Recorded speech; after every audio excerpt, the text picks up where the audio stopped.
स्वामी विवेकानंद की जीवनी संक्षेप में। पूरा नाम नरेंद्रनाथ दत्त। जन्म 12 जनवरी 1963 कोलकाता। मृत्यु जुलाई जुलाई 19 बेलूर मठ पश्चिम बंगाल। माता पिता विश्वनाथ दत्त, पिता भुवनेश्वरी देवी माता।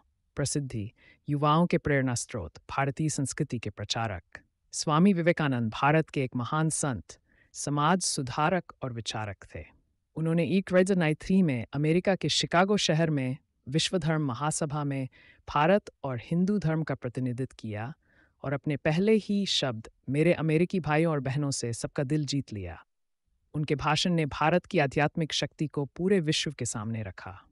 वे रामकृष्ण परमहंस के शिष्य थे और उनके बताए रास्ते पर चलकर रामकृष्ण मिशन की स्थापना की, जो आज भी शिक्षा, सेवा और आध्यात्मिकता का केंद्र है।